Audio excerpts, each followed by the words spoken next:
पुराणों की बहुत ही प्रसिद्ध कथा है जिसमें बताया जाता है कि शिशुपाल भगवान कृष्ण की बुआ के लड़के थे। जब शिशुपाल का जन्म हुआ तो उनके 3 नेत्र और 4 भुजाएं थीं। माता पिता उससे घबरा गए और उनका त्याग कर देना चाहते थे। उन्हें लगा था जैसे किसी राक्षस का जन्म हुआ है।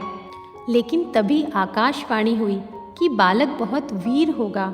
उसकी मृत्यु का कारण वही व्यक्ति होगा जिसकी गोद में जाने पर बालक अपने ललाट स्थित नेत्र और 2 भुजाओं का त्याग कर देगा।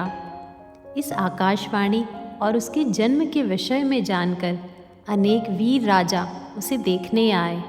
शिशुपाल के पिता ने बारी बारी से सभी वीरों और राजाओं की गोद में बालक को दिया। अंत में शिशुपाल के ममेरे भाई श्री कृष्ण की गोद में जाते ही उसकी 2 भुजाएं पृथ्वी पर गिर गई और ललाटवर्ती नेत्र भी ललाट में विलीन हो गया। इस पर उनकी माता ने दुखी होकर श्री कृष्ण से उसके प्राणों की रक्षा की मांग की।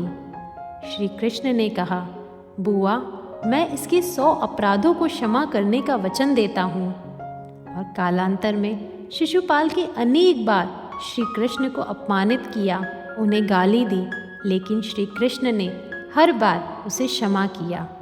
एक बार की बात है, जरासंध का वध करने के बाद धर्मराज युधिष्ठिर ने राजसूय यज्ञ किया। उस यज्ञ में सभी मुख्य आचार्य व सभी देशों के राजाधिराज को बुलाया गया। यज्ञ की शुरुआत के लिए सबसे पहले किस देवता का पूजन किया जाए, इस पर विचार हो रहा था।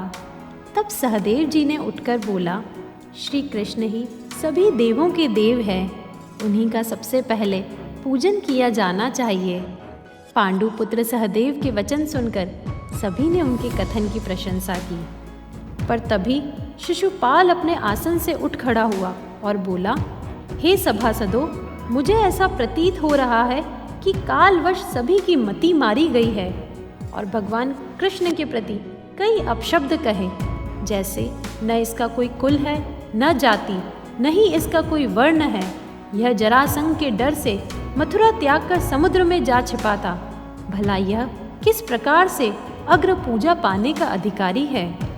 यह सुनकर पांडव, मत्स्य, कैकेयी और सृचय वर्षा नरपति क्रोधित होकर हाथों में हथियार उठले खड़े हुए, किंतु श्री कृष्ण ने उन सभी को रोक दिया। तब शिशुपाल पर इसका कोई फर्क नहीं पड़ा और उसने फिर से श्री कृष्ण को ललकारते हुए गाली दी।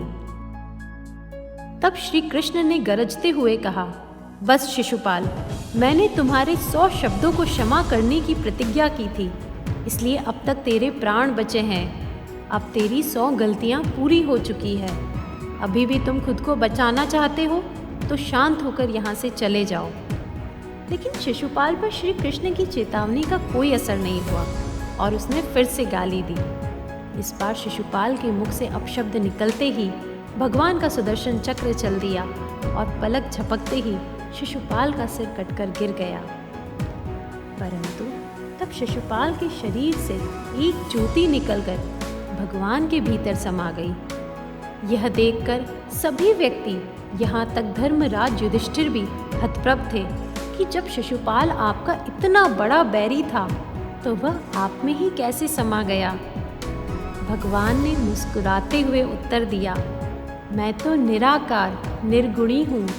बैर में ही सही वह दिन रात मेरा ही चिंतन करता था, मुझे ही सोचता, मेरी ही छवि उसके ध्यान में रहती, इसीलिए अंत में वह मुझको ही प्राप्त हुआ। मेरे बच्चे, इस कथा ने मानो जीवन की एक बहुत बड़ी सीख दे दी। आज विज्ञान भी लॉ ऑफ अट्रैक्शन की बात स्वीकारता है, बताता है हम जो सोचते हैं हम उसी को पाते हैं। इसीलिए हमें जीवन में बड़ी गहराई से सोचना होगा कि अगर हम किसी से नफरत भी करते हैं तो निरंतर चिंतन की वजह से हम उसी व्यक्ति के करीब जा रहे हैं। उन बुराइयों के चिंतन से कहीं न कहीं उन बुराइयों को ही अपनी ओर आकर्षित कर रहे हैं। अर्थात मेरे बच्चे, हम अपनी लाइफ में जो फोकस करते हैं उसे ही आकर्षित करते हैं। यहाँ हमारे मन की शक्ति हमारे विचारों को ट्रांसलेट करती है।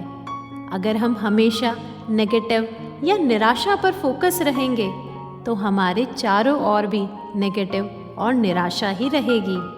लेकिन अगर हम पॉजिटिव थॉट्स पर फोकस करेंगे तो हम हमेशा पॉजिटिव रहेंगे और आने वाला समय या आने वाले जन्म में हम हमारी फोकस्ड चीज़ों के साथ ही जिएंगे।